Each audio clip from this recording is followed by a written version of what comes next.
Que dirais-tu d'une petite séance d'entraînement cérébral? Si tu es prêt, alors allons-y. Un homme entre dans une pièce et voit 3 portes. Sur la première, un panneau indique « Vers les marais ». Sur la deuxième porte, il y a une note « La tanière du lion ».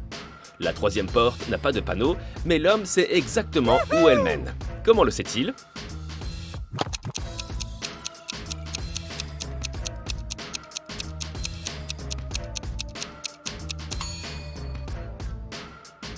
C'est la porte par laquelle il est entré. Tu rentres de ta pause déjeuner et tu découvres quelqu'un a volé 50 € dans ton sac. Il y a 4 suspects. Mila, Henri, Jacques et Victoria. Lorsque tu les interroges sur l'argent disparu, Mila répond qu'elle ne l'a pas pris. Henri dit qu'il est presque sûr que Jacques a l'argent. Jacques s'écrie « Impossible! Henri ment !» Et Victoria suggère que Mila dit la vérité. Une seule de ces personnes ne ment pas. Qui a volé ton argent?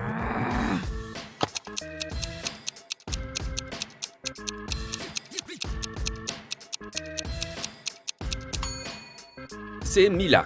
Elle, Henri et Victoria mentent, alors que Jacques dit la vérité. Si quelqu'un d'autre avait pris tes 50 €, il y aurait plus d'une personne qui dit la vérité. Plusieurs moineaux sont posés sur des arbres. Un oiseau pour un arbre. Mais dans ce cas, l'un d'entre eux n'a pas d'arbre à lui. Ils se regroupent alors et les moineaux se posent sur les arbres 2 par 2. Après cela, il ne reste plus qu'un arbre sans oiseau. Combien y a-t-il d'oiseaux et d'arbres?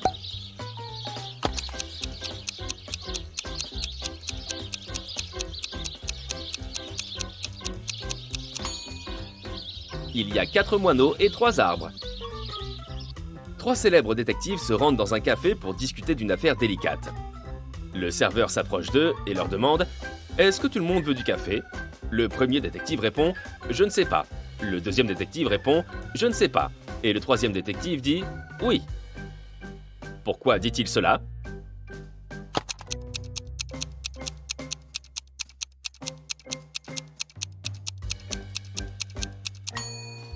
Tous les détectives voulaient prendre un café. Mais les 2 premiers ne pouvaient pas savoir si ce serait le choix de tous. Si les 2 premiers détectives n'avaient pas voulu de café, ils auraient simplement dit non. Ainsi, lorsque le troisième détective a entendu les réponses de ses collègues, il a compris qu'ils voulaient tous les 2 du café. Et comme il allait lui aussi en prendre un, il a dit oui. Regarde cette image et essaie de trouver qui est un extraterrestre déguisé.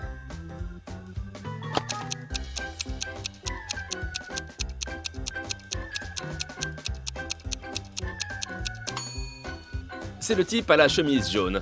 Il mange une banane, mais il ne l'a pas épluchée avant de la mordre.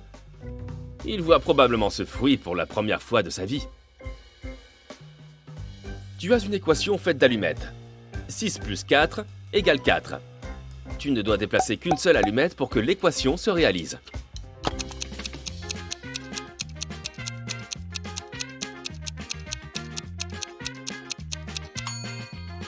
Il te faut prendre une allumette du signe plus et l'ajouter à 6 pour obtenir 8.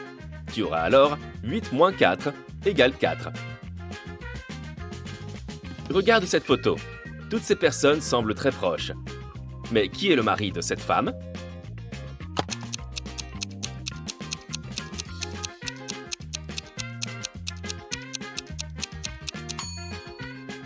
C'est le type à droite. Il est le seul à porter une alliance. L'énigme suivante permet de vérifier ton degré d'attention. Qui est son mari?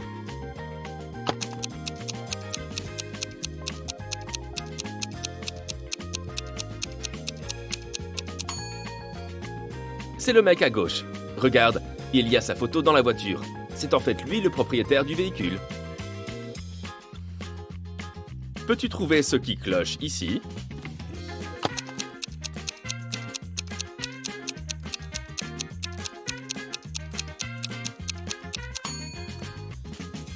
On dirait bien que ces gars portent des smartwatches. Attention, détective! Ta prochaine tâche est de comprendre où se cache le criminel. Fais attention aux moindres détails.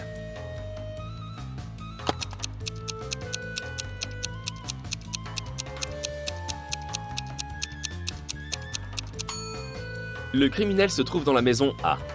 La voiture à côté de cette maison est garée de manière à permettre aux bandits de s'enfuir le plus vite possible.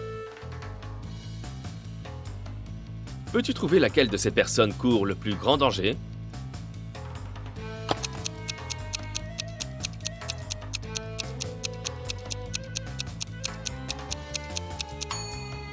C'est lui. Cette grosse stalactite est sur le point de lui tomber sur la tête. La personne dans la voiture jaune conduit-elle bien ou mal?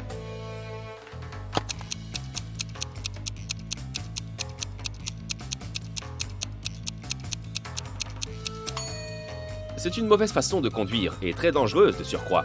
La voiture roule très lentement et pour la dépasser, le conducteur suivant devra passer de la voie de gauche à la voie de droite, ce qui peut facilement provoquer un accident. Comment peut-on passer de 98 à 720 en utilisant une seule lettre?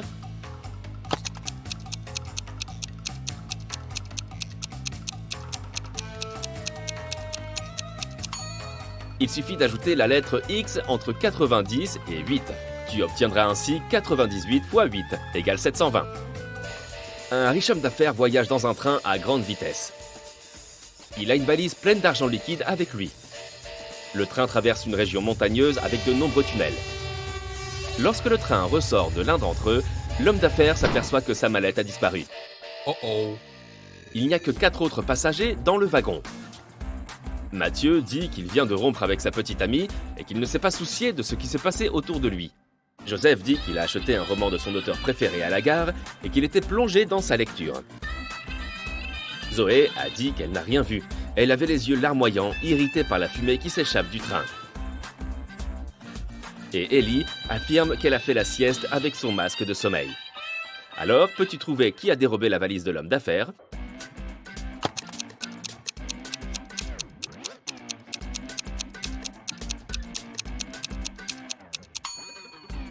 C'est Zoé.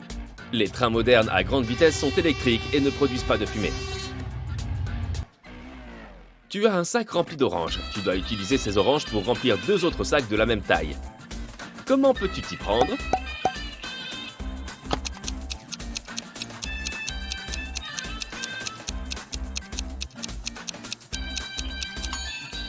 Enfile un premier sac vide dans l'autre et remplis-le d'oranges. L'inspecteur Marcus ainsi qu'un passant sont témoins d'un accident de voiture. Un homme renversé par un minivan gît sur le sol, inconscient. Marcus se précipite vers le café le plus proche pour appeler une ambulance. À son retour, le passant lui dit que l'homme s'est retourné sur le dos, mais qu'il n'a pas repris ses esprits. Après avoir observé la scène pendant quelques secondes, le détective lui dit « Vous feriez mieux de rendre tout ce que vous avez pris à cet homme. » Pourquoi dit-il cela ?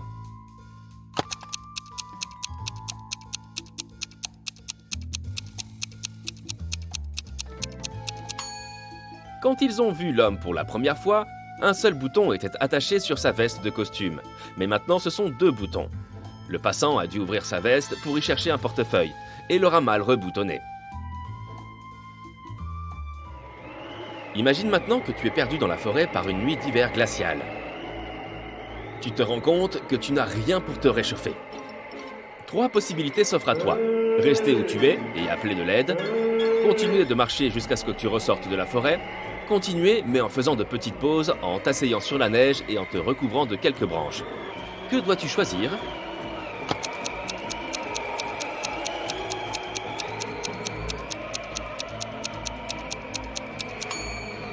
Si tu restes au même endroit, tu vas geler en un rien de temps. S'asseoir dans la neige pendant tes pauses n'est pas non plus une bonne idée. Les branches ne te réchaufferont pas davantage et tu risques de t'endormir accidentellement pour ne plus jamais te réveiller. La seule façon de survivre est de continuer à marcher. Sarah a invité son amie Alice, qui étudie pour devenir officière de police, à une fête. Cette fête est organisée par Sean, l'ami de Sarah. Sarah craint toutefois qu'il y ait un voleur à cette fête. Tout au long de la soirée, Alice observe attentivement les invités. À la fin de la soirée, elle révèle à Sarah l'identité du voleur. As-tu trouvé toi aussi ?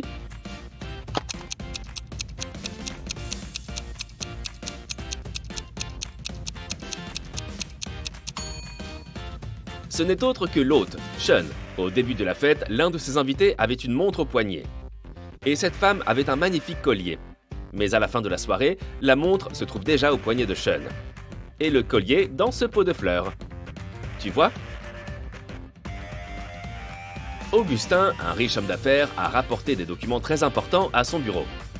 Mais il a une réunion et doit s'absenter pendant plusieurs heures. Il demande donc à sa secrétaire d'ouvrir l'œil. Ses concurrents pourraient essayer de s'introduire dans son bureau pour consulter les fameux documents. Lorsqu'il revient, sa secrétaire lui dit qu'il n'y a rien à signaler. Mais lorsqu'il regarde autour de lui, il se rend compte que quelqu'un est bien entré dans son bureau. La secrétaire finit par admettre qu'elle s'est assoupie pendant son absence. Comment notre homme a-t-il compris que quelqu'un avait pénétré dans son bureau ?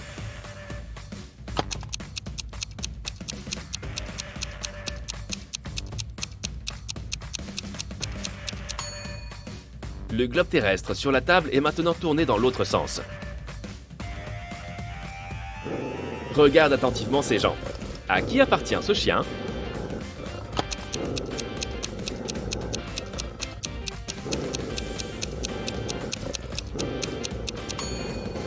Le propriétaire du chien est sûrement le gars du milieu. C'est le seul qui n'essaie pas de caresser l'animal.